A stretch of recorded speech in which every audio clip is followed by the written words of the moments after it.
Recent नहीं sir, अधिकारी 1946 में प्रोविंशियल इलेक्शन हुआ था। 1946 में मुस्लिम लीग 3 जगहों पे जीती थी जी, सिंध, बंगाल, पंजाब। यहाँ पर मुस्लिम जीती है, बाकी जगह हारी थी। तो हमारे यूपी में तो हारी थी। अबे वो शाने पागल हो गया क्या तू? लगता है तेरा गेम बजाना ही पड़ेगा।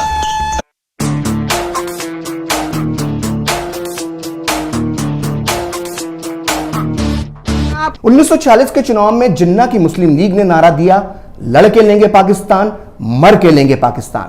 तो इन हालात में अब होता है 1946 का चुनाव और आते हैं उसके नतीजे, और ये नतीजे बताते हैं कि किसके बाप दादाओं ने बनाया था पाकिस्तान। जैसा कि मैंने आपको अपने पिछले वीडियोस में बताया था कि केंद्रीय असेंबली की 30 मुस्लिम रिजर्व सीटों में से 30 की 30 पर जिन्ना की मुस्लिम लीग जीत जाती है। वहीं प्रांतीय असेंबलियों में आरक्षित 492 मुस्लिम सीटों में से 429 सीटें मुस्लिम लीग जीत गई। लेकिन बात यहीं खत्म नहीं होती। आपको लग रहा होगा कि इसमें हैरानी की बात क्या है, वो इलाके जो आज पाकिस्तान में हैं वहां मुस्लिम लीग जीत गई होगी। नहीं, ऐसा नहीं हुआ था। मुस्लिम लीग जीती थी उन शहरों, उन इलाकों में जो आज भारत का हिस्सा है। मुस्लिम लीग जीती थी उन शहरों, उन इलाकों में जो आज भारत का हिस्सा है। मुस्लिम लीग ने अपना झंडा गाड़ा था आज के उत्तर प्रदेश में, बिहार में, मध्य प्रदेश में, महाराष्ट्र में, यहां तक कि तमिलनाडु, केरल, आंध्र, कर्नाटक, असम और उड़ीसा में भी मुस्लिम लीग ने अपना परचम लहराया था। ये वो इलाके थे जो कभी पाकिस्तान का हिस्सा नहीं बनने वाले थे और ये बात वहां के मुस्लिम मतदाताओं को भी पता थी। फिर भी उन्होंने मुस्लिम लीग को वोट दिया। तो आइए अब आपको बताते हैं कि प्रांतीय असेंबलियों के चुनावों में किस राज्य में मुस्लिम लीग को कितनी सीटें मिली। संयुक्त प्रांत यानी आज का उत्तर प्रदेश, जहां की 66 मुस्लिम सीटों में से 54 पर मुस्लिम लीग जीती। बिहार की 40 मुस्लिम सीटों में से 34 सीट पर मुस्लिम लीग ने परचम लहराया। मध्य प्रांत यानी आज के मध्य प्रदेश की कुल 14 मुस्लिम सीटों में से 13 सीट पर मुस्लिम लीग ने विजय प्राप्त की। बॉम्बे स्टेट जो आज का महाराष्ट्र और गुजरात कहलाता है, उसकी 30 मुस्लिम सीटों में से 30 की 30 पर मुस्लिम लीग ने अपना झंडा लहराया। मद्रास प्रांत जिसमें आज का तमिलनाडु, केरल, आंध्र शामिल है, उसकी 28 में से 28 सीटों पर मुस्लिम लीग जीती।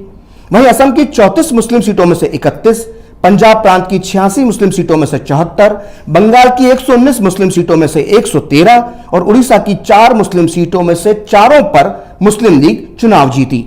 आइए बात करते हैं उन इलाकों की जो आज पाकिस्तान में है, वहां मुस्लिम लीग का क्या हश्र हुआ था। पाकिस्तान के NWFP यानी जिसे आज खैबर पख्तूनख्वा कहा जाता है, वहां कांग्रेस की सरकार बनी। पंजाब जिसका एक बड़ा हिस्सा पाकिस्तान चला गया, वहां मुस्लिम लीग सरकार तक नहीं बना पाई। वहां खिजर हयात की यूनियनिस्ट पार्टी और कांग्रेस की गठबंधन सरकार बनी। पाकिस्तान के सिंध में मुस्लिम लीग को बहुमत नहीं मिल पाया और उसे गठबंधन सरकार बनाने के लिए मजबूर होना पड़ा। वहीं बंगाल में जिसका एक बड़ा हिस्सा पूर्वी पाकिस्तान में चला गया, वहां भी मुस्लिम लीग को पूर्ण बहुमत नहीं मिल सका और उसको निर्दलियों के सहारे सरकार बनानी पड़ी।